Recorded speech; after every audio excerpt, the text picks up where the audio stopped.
Hey, welcome to the Open House Show. We're back for our second week of the new year. We have Dr. David Donovan with us today of the Delbarton School. He's going to be on here with us, as well as Chris Mitchell. We're going to be talking about the changing demographics, obviously that millennial generation, and how that's kind of changing internal processes and admissions. We have a great topic today, and let's dive right in. Dr. Donovan, hey, sir, how are you? I'm well, Jess. How you doing? Good, good. Chris, there you are. Hello, Chris. Excellent. So I know we're in a busy time of year for you. Re-enrollment's going on. Second semester just kicked off with all the COVID mitigation that's going on. I imagine everyone's got extra stuff on their plates. So, without further ado, we'll jump right in. And I was looking at your credentials coming through and what a trip that you've had. You going from Brown, Columbia, the Crenshaw School. It's been great. Tell us about your journey. You end up in admissions, what you love about it, and then kind of tell us a little bit about Delbarton School. What draws families to them? Absolutely. I try to use that resume to impress my wife, and it doesn't. I appreciate that little plug. It's on the refrigerator, right? It is. And they blew it up. Nothing. Darts. I came to education naturally. My dad is a public school teacher, or was for 30 years. My wife actually is a school social worker and guidance counselor. And I'm very at home in the academic setting. So I was brought to it by a confluence of things. My own interests in academia, geography. I grew up in Jersey, Delbarton's in Jersey, and opportunity. I didn't know anything. I was graduating college. I said, I'll throw in an application to Delbarton. I knew it was an excellent school. It's a Catholic school. I'm Catholic. And they were stupid enough to hire me, and haven't fired me in 30 years. So far, so good. Yeah, absolutely. Tell us a little bit about it. The Delbarton School. What draws families there? What are some fine points of it? Yeah, it's really, honestly, Jess, a really great place to be. And I'm not, just plugging the school for that. It's been a home for me. And I think the people who come here really like it. It's a fun place to be. We do surveys every year of kind of why families send their kids here. And the big five are always number one, the strength of the academic program. That's always number one. Our college placement, our religious values, athletics, and then facility and faculty. Those are kind of the top reasons, if you will. But we're basically a grade 7 through 12, all boys, and we're a Benedictine school.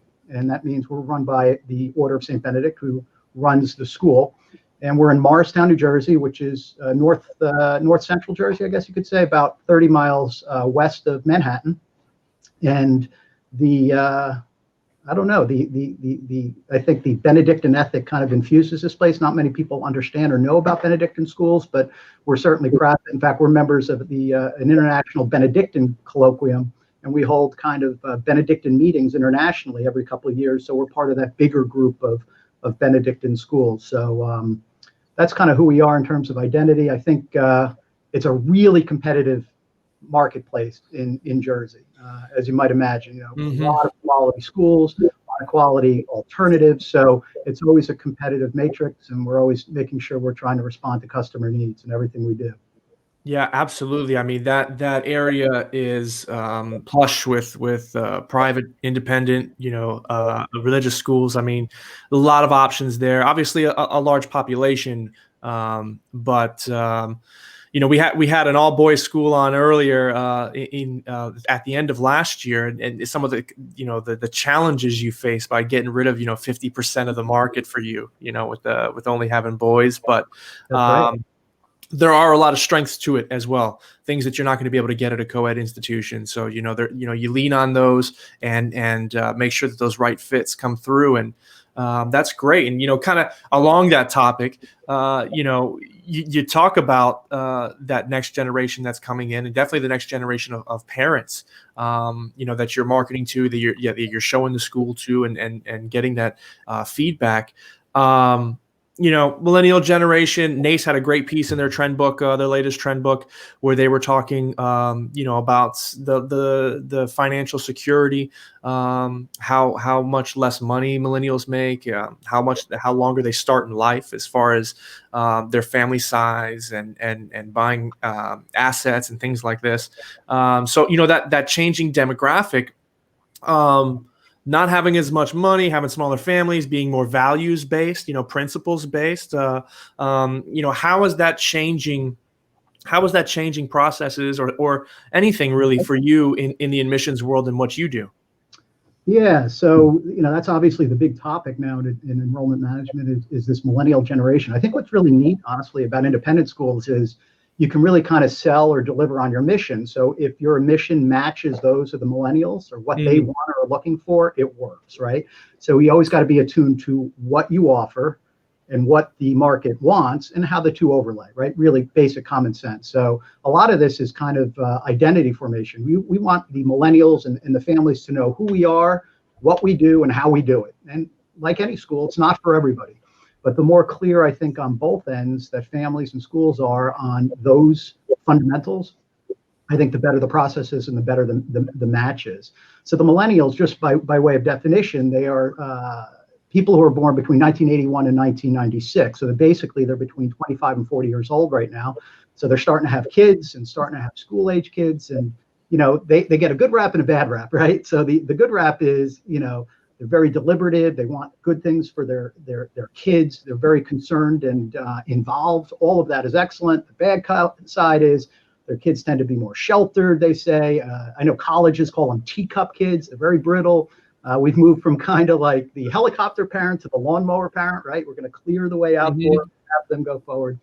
So I think there's a lot that comes with that, right? There's a lot more management, I think, on the side for schools. I've noticed it in my job. The parents are a little different in that respect. Not good or bad, just different. But you're right. The demographic itself comes with certain constraints. They carry more student debt. A higher percent don't own homes. I think the average first-time buyer is like 29 for a millennial. They're changing jobs more. And more than 50% of them are actually in jobs less, quote unquote, as good as their parents were. So it's a generation, I think, that is really kind of trying to find out what's best for their kid and how best to position them. And I think independent schools can speak to that. I really do. Even though they marry later and have fewer children, that's a problem. But we can say, listen, compare our value to school X. And when we make that value proposition, I think we can sell strong. I really do. It's a challenge, but I think especially, where they're moving. I mean, these millennials are moving out of kind of the big three cities. It used to be, Chicago, LA, and New York. In terms of net population, those have seen decreases, and the increases we're seeing in the South and in the Southwest, like Arizona and Florida. So it's always going to change. That's always the one constant. It's how you kind of pivot and respond, Well, that was a very nice way to put millennials. It struck the core with me a little bit, obviously. I don't want to say I'm bulldozing problems out of my kids' way. I like to throw them out there and let them be themselves. But deliberate, I'm like, well, hey, that's kind of me to a T. And yeah. It's always interesting to get takes, especially when I'm in the room and they're technically talking about me, right? And so how do we understand the millennial generation? How do we interact with not only from the K through 12 perspective, but all across all industries? And I think David, you laid out a pretty good kind of what the baggage they're carrying. And not to make this too politically, I obviously the stuff of the past week, we've had a lot of inflections. And, one of the things I saw and read about was the challenges that millennials have seen and how that translates into their parenting style. If you think about it, this generation saw the first war ever televised when we went into Iraq in the 90s, 9/11. They've gone through a housing crisis. They're saddled with an amazing amount of debt for student loans. Of course, now we've gone through a pandemic. And then, last week, unfortunately, we saw what happened in Washington, D.C. And so you've got this generation. And my point being is that they kind of understand how the world is and they've experienced a lot of things very quickly. And so I think that translate to, how are they as parents? And I always come back to this line where I feel like this is kind of the motivation for a lot of millennial parents is they want to show their children how the world is, not how they want it to be. And I think that's been a transformational in how parents of this generation's thinking more. So I just throw it out there because I found it very interesting just reflecting this past week of kind of what this generation from that standpoint, and how is that whether they consciously or subconsciously realize that is how their parenting style is starting to interact with their children. And so it's just very interesting from that perspective. Yeah, that's great insights. I mean, I'm speaking from the literature. You're speaking from the lived experience of millennials, right? So yeah. I always appreciate hearing that. That was great insights, Chris. Yeah, it wasn't really a question, David. I just kind of wanted to share that. It was just something I think we've all been, honestly, we've all been reflecting probably this past week. I think we all wanted to get through 2020, put that behind us, and then 6 days in, we had to take it's been 6 days since the incidents happened, right, down and replace it with a 0. And so, 21 is kind of off to a rocky start, but I think it's an interesting perspective as we take a look at a generation that really is coming into the age. They will be dictating a lot of things as society, and kind of how are we adapting, in the K through 12, as well as independent schools from, how are we interacting with this generation that's going to really be dictating enrollment for the next decade. Yeah, and they're the largest band right now. That just happened, I think, in the last couple of years, demographically. They surpassed, Gen X and the baby boom generation. But the reality of these things you're saying, it's easy to put on a lens of my age, right? I'm Gen X, but it really is it's a shift in kind of appreciation for those things you just talked about, Chris. If you go through those things, you see the world differently and come to expect different things as a result. And it's important we're attuned to that. They're also the most diverse generation, right? I think 1 in 5, the last I read, were non-white. And so that is a large population. And I think the independent schools with rising tuitions really have to confront that reality, right? Mm-hmm. So if tuitions are starting to outpace the CPI, how do we make this a realistic option? And my own little thing on this, if I can just add, I'm a parent, right? So I have 3 kids at Delbarton, or who were at Delbarton, actually 4. I have 2 that graduated and 2 here. We have great financial aid. However, people will not apply to us because they see the sticker, right? They won't consider the financial aid or the possibility to get financial aid. We always want to make sure we're lowering the barriers to entry for these families, right? Especially if they're diverse. And you do that in a number of ways. You can simplify the application process. You can waive the application fee.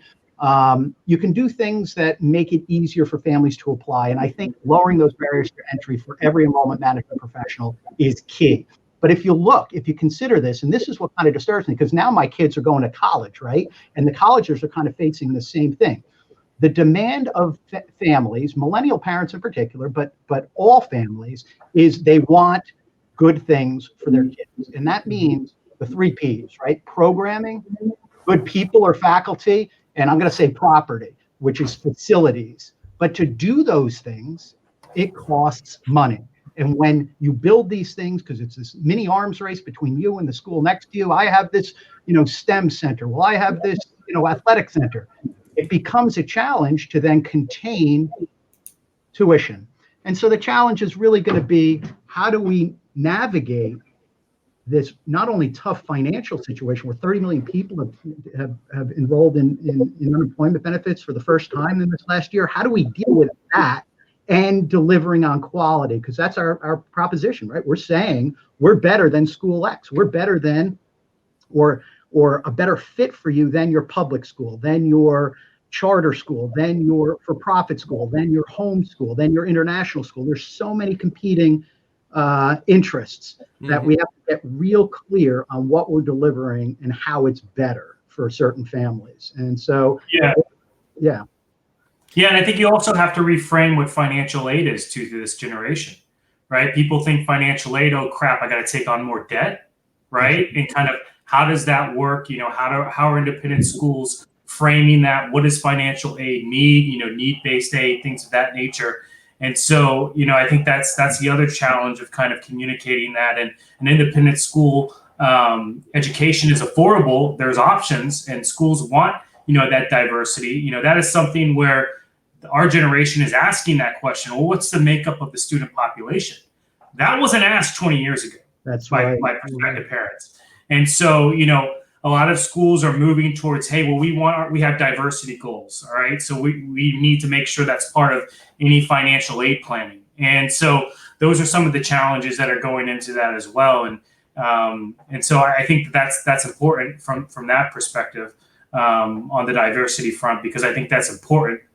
I think also parents are looking at schools, especially where I think independent schools can stand out, is yes, the academic component's always going to be there, right?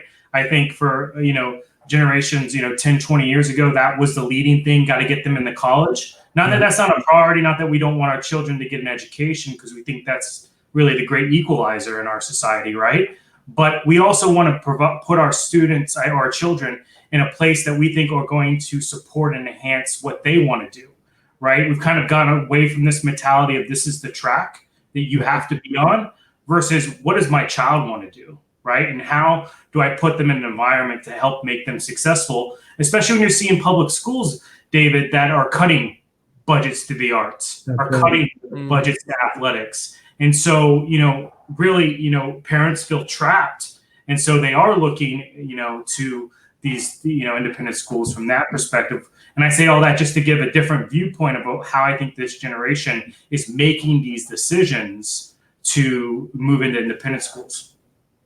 Yeah, I think, you mentioned the 3 Ps, David, and that's great because it really gets into not just the values, but what is being offered as far as, curriculum and things like that. So I'd be curious to know, me personally, I know I'm not the only one in this, we grew up in a time where our parents, they did the best they could to prepare us for what the future is going to be and how to adapt to that. And they give us those skills on how to adapt. But as far as knowledge, I mean, the transformation that happened in our generation from, online to digital to the world that we live in today, we were completely unprepared for it. And that's a thing that we're trying to produce with our kids. I want them to be as prepared for the unknown as possible. So, with that, I know that there have been programs or curriculum or classes that have added or at least been changed, based off of those kind of new age needs. I'm curious, have you seen anything? And, obviously you're maybe not in charge of curriculum, of course, but, have you seen any, changes in curriculum or programs that, in the classroom that have been more of an adaptation to the students and the families of today and what their needs and wants are in a school? Yeah, absolutely. And that has to happen because what we like to say is money talks, but it also walks. So if you're not serving it, they're going to find somewhere else where they're going to get it. We're doing an audit actually right now of our curriculum. And we actually hired a company to do kind of a 360 view of all of our operations in the middle school. And then we're doing a curriculum audit in our upper school and middle school. And we're doing that for that purpose, right? We're talking about 21st century skills, right? We're well into the 21st century. Right. What are we going to need in order to prepare our kids for those skills and for jobs, as everyone says, that aren't even in existence right now? So the movement has been much more towards skills-based, less content-based. I have mixed feelings about that. I think that's necessary by all means, but I think if we make the conversation strictly about skills, we could potentially lose out to competitors that are better resourced than some of our independent schools. And because they're a large public school, they're going to have your art classes, your STEM classes, and where we have to make sure that the value is values. And I think that's really what's unique about independent schools. In our local microclimate, if you will, we're seeing people wanting independent schools because we have that kind of unwritten curriculum. We're teaching kids more than the X and O's and the 3 R's. And I think there's something to be said for that. So it is a balance by all means. But If we're not reflecting the changes of what's needed in tomorrow's world, we're really delinquent in our responsibility. And it's a great time to be an educator, I have to say. Not only what's going on in the world makes it more incumbent upon us to take our responsibility and vocation really seriously. We got to shape the minds and hearts of our kids. They're the future, right? As true as that sounds, if you don't believe that, you're in the wrong profession. But also all of these amazing things technologically that will help enable us to deliver on that, to make them better. It's a great time to be an educator. I couldn't be more proud of how the industry is trying to respond to these things, especially at the independent school level, because we can pivot. We're smaller, and by and large, I think we're in good shape if we can withstand kind of the three levers of enrollment management are, price, the economy, money, the second demographics, and the last thing, the perception of value. Those three things you maneuver, and they're not controllable. Demographics not necessarily controllable. I mean, they are what they are. The economy, not necessarily controllable. You have financial aid, but it's really kind of a given. It's value, how you are stacked up against somebody else. And that's, I think, where the magic sauce is for us. Yeah, and the restrictions are just not as prevalent, with independent schools. They have the ability to, really enact and revamp and refocus their mission statements and grow in that way that, a public school, unfortunately, because of the system, is not able to. Which gives some good examples for, like you said, for independent schools, and they all have their niches. They all have their different programs, their different things, and there are different values and missions that they're going to put forward. So, there are a lot of those options, and I agree. I think if we're able to weather, especially, this storm of COVID, you weather this out, you're in a great position, and a lot of that is getting shown now. We talk about that COVID boom that happened in late summer. That was a testament to, what families view independent and private schools. It was, they want them in school. They want them to get that kind of education, and they might have taken a look at it where they wouldn't have before. So, retaining that, growing that, and building that within your local community, I think is going to be key. On that topic, what are some programs that maybe you have implemented that, that's really gotten those prospective families engaged with your school? Yeah, absolutely. I just want to jump on one last point you made, Jesse. It does concern me, the equity issue, right? The people who can afford to go to school and be well-resourced and low student-teacher ratios, and we have technology, we can deliver content virtually. Those are the wealthy people. The non-wealthy districts can't take advantage of that, and that's kind of obviously the unfortunate part of this COVID crackdown, because the haves will continue to have. I mean, we've seen already a 39% increase in 7th grade applications and a 29% increase in 9th. We've benefited, but there's a lot of schools that are really struggling as a result. But anyway, to get to your point, I think more than ever now, we have to be strategic on how we engage families. And why is that? In particular now, because one, they're more discriminating, right, about what they want. But secondly, the nature of the funnel has changed. You remember the traditional funnel, right? You have a prospect who inquires, he gets information, he does research, he visits, he applies, he gets accepted, he deposits, he enrolls. I mean, a long trajectory. Now families are coming in at different points in that funnel. And the Enrollment Management Association actually did kind of a report on this, and how you need to be able to respond to what are stealth applicants, they're called, right? Stealth applicants. They're going to research you and end up finding out information and applying before they even get to see you in my pretty face with my tie and my fancy banners, right? And that stuff's not doing anything anymore. I got to redo my budget. They are finding out stuff on their end. They're much more directed about that information, not content consumers, but content investigators. So some of the tools we use, one is, PeerPal is a small group that has now grown. Brennan Stark is kind of the founder of it. He looks like this college kid. I don't know if you ever met Brennan, but I looked at him, I was like, you're going to be helping me with this? What? He looks like he's 12. But sure enough, he is phenomenal. And basically what it is, it's a customer engagement tool. If a family wants to know about Delbarton, they're going to be intimidated by calling the fancy dean of admission. they can look online, and there's a widget that comes up, and they'll see a bunch of families at Delbarton with their backgrounds, a picture, what their interests, where they're from, and they can reach out and contact them directly in an informal, no risk up front. That's what I mean by removing barriers to entry. Not intimidating. Shoot them a text. One of the things we've really been excited about is this organization called Evolution Labs, and it's a strange thing. It's called Evolution Labs, and I happened upon it accidentally. Somebody had sent it to me, and little did I know, they're located in Morristown, where I am, and their son goes to Delbarton. I was like, why don't I know about this thing? And so basically, Peter Kraft and Tracy Howe run this company, and they basically dealt with colleges mostly, and now they're moving into the independent school space. And basically, it is a CRM platform. You can check it out on our website, delbarton.org, if you want to click on it. It's called Delbarton 360. You click on it, and it's really a very engaging way to learn about different parts of our population through videos, specific question and answer segments, different media.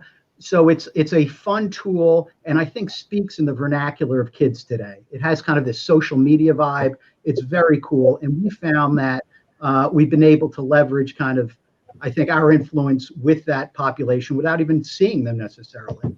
So the last thing I would say is we decided to go with a 360 virtual tour. If families can't come to Delbarton, they're going to want to see what it's like. We have a nice campus, we think, a 300-acre campus that we're proud of. So we got UVisit to do their kind of full blowout, and so they can take a tour of the facilities and learn about it with action zones.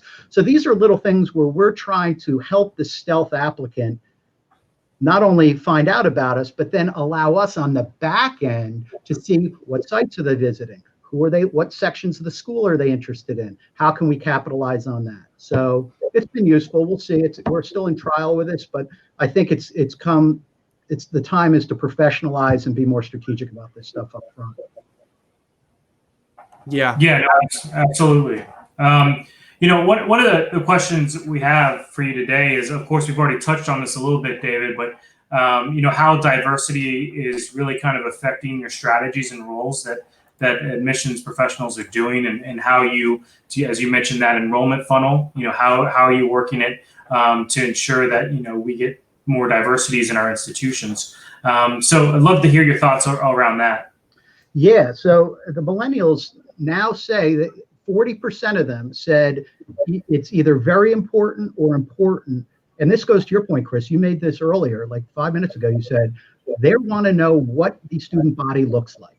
It's no longer just about college. It's about life prep. And they want their kids to be in an environment that reflects that reality. So if that's very important to them, we want to make sure we're doing all we can to be accessible to underserved populations or just diversity populations, whether they're underserved or not. So that is kind of the $25,000 question. How do you do that? And we've done a number of things that I think some of the most exciting things being done, not only here, but in independent schools, is around diversity. And it's not just in response to the Black Lives Matter movement, as important as that was.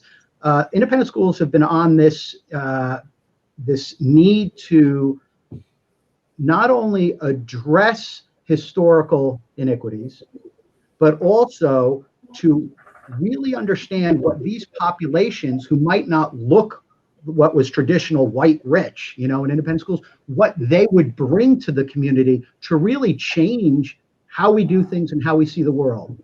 So not only are we changing lives of people by offering, let's say, financial aid to families, but more importantly, how they are enhancing us and how we are. They are changing us. That's a beautiful, I think, transformation that schools are going through. So we, some of the efforts we've done is we've really established relationships with different, community support organizations like Jack and Jill we're trying to get into, which is an organization for Black professionals, to try to develop relationships with them so they see us as a viable option that meets their needs of their kids.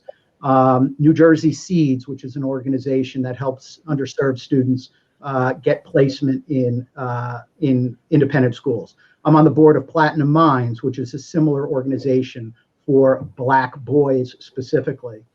We're actually doing we introduced a diversity fair This was 20 years ago, but it never really took root. So what we're doing is we are going to Delbarton along with St. Benedict's Prep, which is a Benedictine school about 10 miles from here in Newark. We're going to hold a Catholic school diversity fair. So one of my recommendations for enrollment management professionals is lean on the networks you already have. We're a Catholic school, lean on the parochial schools, on the Catholic school network. It's an easy way to do it. You could say similarly, Montessori schools kind of should do the same. The options could be endless. I think the Dazzle, which is a great tool on NAS's website, is really much better now.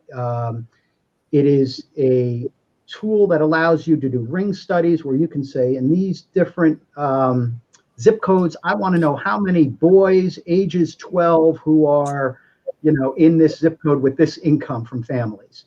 And I think when you begin to see where these locations are, and it's free for any NIS member school, you can then begin to redirect your efforts towards that. And those efforts really need to be not only statistical, you not only show them with stats, this is how much financial aid we have, this is our college placement, but through story, statistics and story. They want to hear themselves in what you tell them.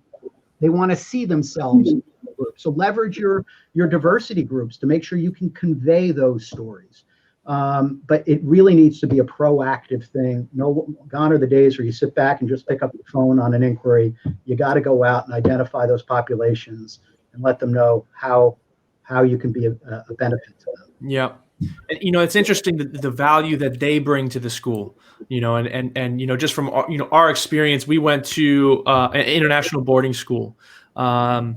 And, you had some of the wealthiest kids, that you could find from the world. And then on the other end of the spectrum, some that came from complete need-based aid. And, the value, some of those students that came in there are some of the greatest characters that I've ever met. And, they affected me personally, and my vision of things and how to be as a person. And that's what you want. You want that kind of person in your community that is going to sell. And furthermore, to your point, that's going to add that storyline, that you can use to present to different demographic group or different psychographic groups if you're getting that detailed. And that layering that story one by one of different values or different principles and different character traits that you'll receive and what you'll experience in your student population is really key. And I'm thinking of several kids and students, when I was back in admissions, and they're just great kids. They make you smile, they make you think, and I think it goes beyond their obvious appreciation of the opportunity. I think that they generally having a focus on diversity, whether it be equity or race related or international related, depending if you're a boarding school or not, different regions of the world that you want to have more of on your campus, those kind of things really that just plants the seed for this extreme growth of mindsets. Chris and I talk all the time about things that you just cannot learn in textbooks, relationships that you're going to form and that you're going to build. And, why we think, independent schools have such a thing to offer, even if you're a day student or at a day school, those kind of relationships and bonds and shared experiences really grow over time. And adding that mix and having that focus like independent schools have done over the past few years has definitely benefited their campuses as far as the culture is concerned. I haven't seen a case where it hasn't, Well, I think also, as we are probably the most connected generation, where we're able to connect with other people, access to information.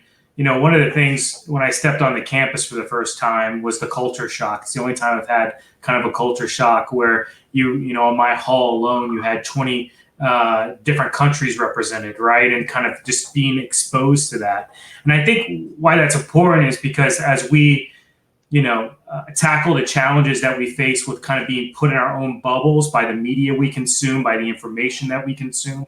I think, having our children and the next generation have exposure to a lot of diversity and a lot of different perspectives and culture, I think is a very important role that independent schools can play. And so I think as we move forward, I think it'll continue to be a staple there.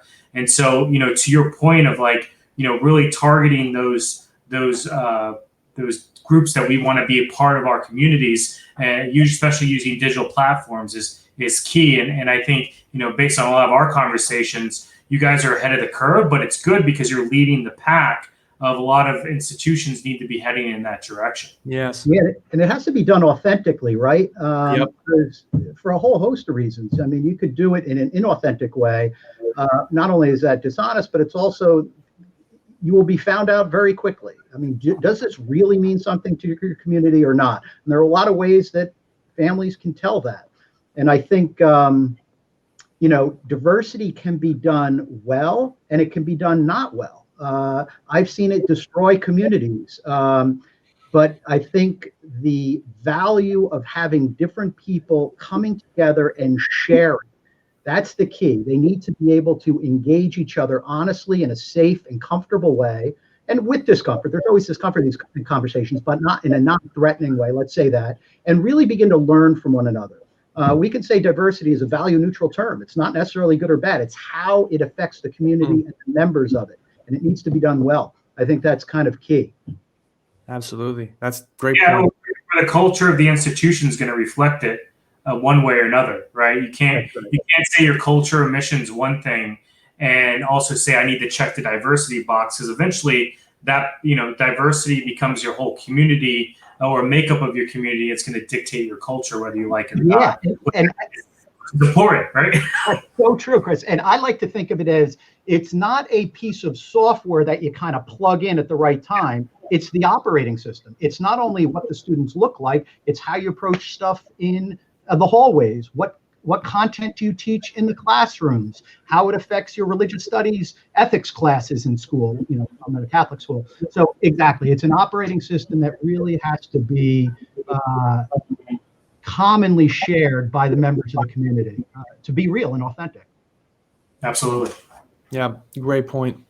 Our last kind of content piece, I guess you would say, it's been interesting. You read about, global populations, and, we've been in for, a decade or so, the largest migration in human history, rural to urban areas. And now we're starting to see this migration pattern change, at least in the U.S., where, you kind of hit on it a little bit earlier. Millennial generations really kind of moving out of that urban area, getting in, into the suburbs, or a little bit more, I wouldn't say full on rural, but, out of that urban area. And, it will be very interesting, this question for you, because you're so close to, Manhattan and that centerpiece of major cities. And, how has that migration pattern, been affecting you at all? Has that changed any strategies that you have? Have you built anything around that, or what have you seen there? Yeah, no, great question. Demographics is destiny, right?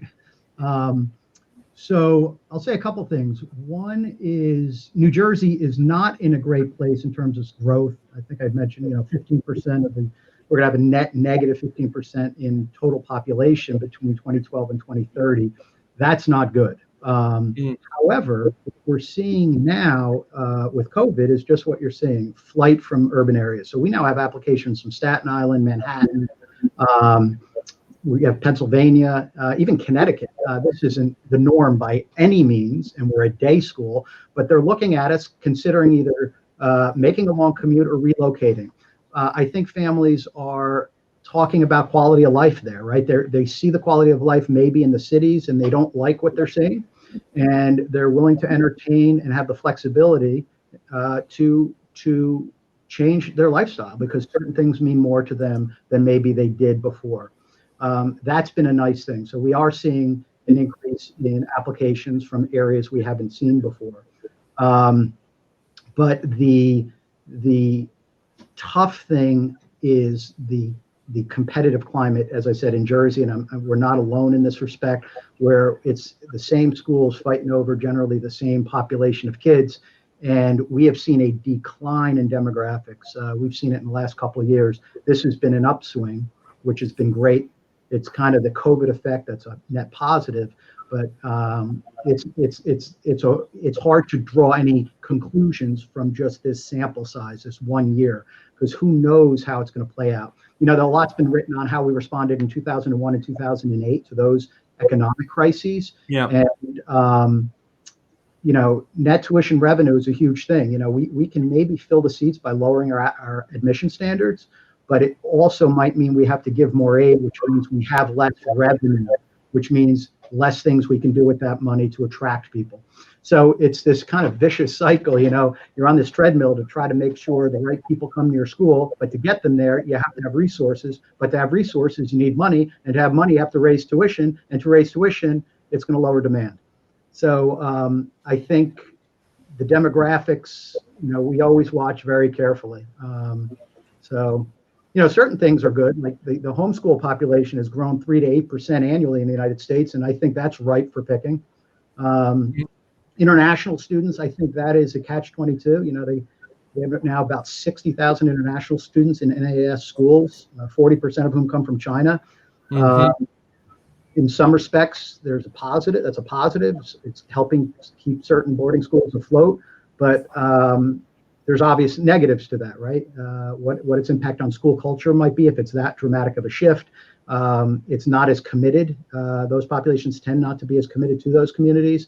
How long will that last, especially with immigration challenges? So people are looking and creatively. I respect my peers. You know, they're really trying to do right by the people they're serving.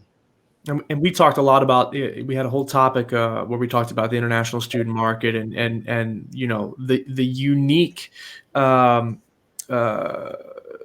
know, crises that they're in now, because, you know, before you would have an economic collapse in some respect, but somewhere would be doing better, you know, just because of whatever the motions were. Where with COVID, there is no emerging market. You know, everyone is affected by this negative. There's no safe haven. There's no safe haven to kind of pull yourself out of that and meet your budget goals. But you know, outside of the migratory patterns that you're seeing and interest, obviously, this year. Is there anything else, you know, going on in Morristown that may be unique to you, you know, to your area, or, you know, what else are you seeing regionally? Yeah, we have a collegial group, I'm happy to say. You know, the independent school professionals kind of really get along well. So we try to kind of attack things generally in concert with one another. There's a lot of talk about having a common application to make it easier for families. Again, those barriers to entry, trying to lower those.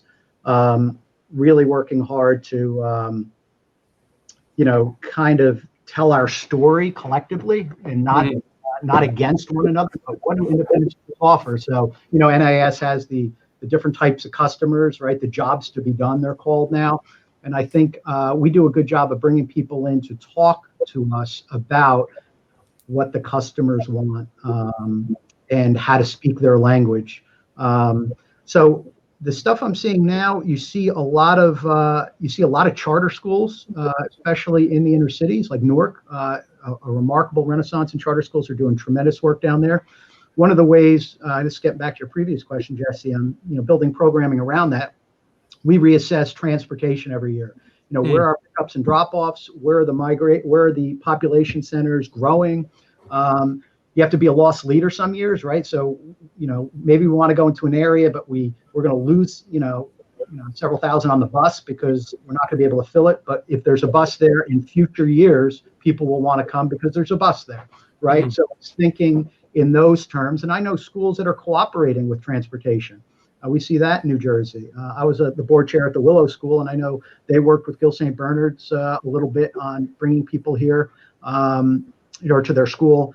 And I think that collegial sense of, you know, we're in this together is it's a good thing for Jersey. And I think I would recommend that to other schools. I know some schools are a little more cutthroat, or some areas, especially New York City, from what I understand, but that's a different universe. I'm not as familiar with that. Yeah. Well, I think, I mean, that is definitely interesting. I mean, I've not heard that much through K through 12 about, schools working together regionally and even having a unified kind of application. Do you think as we move forward, I mean, we could talk for hours about the challenges going to be facing this industry over the next 5-10 years, but do you see, schools from a regional perspective kind of looking at more like, say, colleges, like in the state of Florida, for instance, you've got one application for all the universities, right? And so, I haven't heard that perspective. So I just love to maybe just spend maybe 5 more minutes kind of drill down that a little bit. Yeah, so it's a weird thing. Like some school, well, the first challenge is there's different types of schools, right? So there's Catholic schools, non-Catholic schools, or secular or non-sectarian schools. There's all boys schools, not all boys schools. There's lower divisions, upper divisions. So how do you make a common application that kind of meets all that? Well, you have a common part, and then the supplementary part you can design on your own, because that's kind of the way you would want to do it. But I'll tell you I'm in the middle of this book, How They Get In and Why. I think that's what it's called. It just came out on college admissions. Really good. A lot of lessons in there apply to us. And basically what they were saying is, the rise of the Common App really did a whole bunch of things, both good and bad at the college level. And one of the bad things is it really impacts yield, right? So a guy can throw in an application at just a click of a button, and it doesn't mean they're interested in your school. And if you accept them, they might not come. We are, and I'm just speaking about Delbarton, being an all-boys Catholic school that's $42,000 a year with ample financial aid. We are very unique. You have to kind of know you want us, right? There's that type of school. Not to say other schools aren't unique, but I think just being all boys and Catholic, it's a little bit specific. So our yields tend to be extraordinarily high. We're 100% yield at 7th grade, for instance. So if we begin to do a common app, the good side might be we'll get applications of people who might not have looked at us in the past, right? Oh, that's a Catholic all-boys school. I'm not going to go to that. But if it's just a click of a button, boink, I will apply there. But it will cut on the other end. We might be accepting people who might either be mission appropriate, haven't done their research about the school, or who want us less than other students, and there's less buy-in. So I think it's a complex issue. Like anything, I guess. There's no silver bullet on that. But I do think when institutions or schools talk about the process or procedures collectively, they can begin sharing certain things, especially data and ideas. So that might be a way forward, the Common App. I don't know. I mean, honestly, Dave, we might have to have you back, because I'm really kind of intrigued on this whole notion of taking that tactic and applying it to K through 12. Because just as you're talking, I'm trying to pay attention, but my mind's like going to all these different applications of what it could be useful, especially where I think there's going to be a cold dose of reality for some of these schools that are just getting by year and don't have the endowments or the type of alumni or parent support that some of these institutions have. And so how are they able to, continue their mission? And so I think thinking outside of the box and taking certain approaches like this might be beneficial. But in any case, I mean, that's definitely a very interesting approach for sure. Yeah, one final trend I'll say is we're seeing a lot of Catholic schools either closing or consolidating, and that's nationally. And so that's an opportunity for both Catholic and non-Catholic secondary schools, or not even primary schools, to take advantage of. I mean, it's a sad thing to see from a Catholic. I'm a Catholic person, and it's a sad thing to see. And they served for so long, so many people. But those will be families who will look for other homes. So that's another opportunity. Have you guys? Have you had the kind of? I mean, obviously, I would. We worked with a Catholic school as well, and kind of that perceived notion. One of the things is to instantly target other Catholics or whatnot. But kind of what is that? When you're telling your story, a family that may or may not be quote unquote religious or following the Catholic faith, but they still can add value to your community. How do you go about kind of articulating that and getting away of some of the stereotypes of that we all grew up about Catholic schools? Yeah, and some of which were true, right? Some of those stereotypes, I'm sure. But We're an independent school that's Catholic, so we're not governed by the diocese as much. We have a self-governing board of trustees. So independent schools that are Catholic, I think, are a little bit in a different position. And for instance, for us, we're 80% Catholic, 20% not. We don't say, hey, you're Catholic, you're getting in, the non-Catholic doesn't get in. It's just the numbers fall that way. But we have a strong Catholic identity. We really do. But it's one that's more ecumenical and open to people of different religious faiths. And I think that's part of kind of the Benedictine charism. They're open that way. The Judeo-Christian ethic, I think, is something that can speak widely, not only to the Jewish and people of Christian faith traditions, but even outside that. I'll tell you something, and I say this really honestly. This is kind of one of the ways I answer it. We have families of different faiths here, and some are non-professed, but when they come to an environment that takes those questions seriously, they take the questions of meaning, purpose, ultimate value seriously, then they begin to ask from their own tradition what these things mean. And I think people leave here deeper in their own faith traditions, whatever they might be, having been at a school that gives reverence to those questions. And I think that's a great thing. Yeah, because we have shared values in a lot of ways. Yeah. Absolutely. All right, Jesse, I'm done hijacking your Hey, it's our show. I mean, he just brought this out of left field. I'm like, whoa, you're not going to speed past that. Let's talk about this. So you're the Ed McMahon with Johnny Carson. I don't know what's going on here. So, we always like to wrap up the show on a positive note. We kind of spoke a little bit about this, and maybe you could talk more. Or, what is the biggest opportunity you think you're seeing come out for this year? Yeah, I think I feel sorry saying this, but taking advantage of the situation with COVID. And what I mean by that is we're able to pivot. Independent schools are smaller, and they're able to kind of say, okay, we can handle being in school because our student-teacher ratios like at Delbarton are 7-1, whereas larger public schools can't. I say I'm sorry about that because, independent schools are just a small minority of enrollments, and there's a lot of kids out there who can't take advantage of that. That's a positive. And I think I think COVID did this for all of us. It made us question, and press to priority things of value. It made us all think, well, what's important? And are we living in accord with what we believe to be important? I think all of us are asking that on one level or another. And I think schools begin to respond by looking what they do and how they responded to COVID. And I think it's really a hopeful message. We're a human race facing this contagion, and there's some beautiful things that are taking place as a result of that. Beautiful things, and it's inspiring. And so to be part of that as an educator is exciting. And I think we come out stronger. I think that's the only way forward. And I think we're resilient, and we talk about resiliency all the time in independent schools. And I think the proof is in the pudding, and we're showing that. Absolutely. Well, I really appreciate your takes on things today. You definitely broadened my perspective, and I know Chris's as well, but mine's might be a little more difficult than Chris's. I've got more questions, but I know. I know you've got quite a busy week ahead, as most do admissions professionals in independent schools this time of year. So we appreciate you taking the time and coming out and talking with us. We had a great topic and definitely some great insights provided by you. So I really appreciate your time on the show today. Hey, I really appreciate the invite, Chris. I mean, Chris, you're Jesse, right? Yeah. That's I answer to both. It's okay. Both of you. Chris, we never even met before. It was a pleasure to be asked, and I enjoyed this. I think the kind of work you're doing, this is great. I think weekly, it's hard to produce that kind of content, and I think the content's valuable. So thank you. Excellent. Okay. Thank you so much. Thanks, guys. See you later. That does it for us today. Thank you so much for tuning in. I hope you enjoyed all the insightful knowledge that came your way. Be sure to check us out on Facebook. We have our LinkedIn page, and then obviously our YouTube page where all of these episodes are for you. Check us out, schoolcraftdigital.com. You can find these videos along with other things as well. So have a great week. I will see you next week. Bye.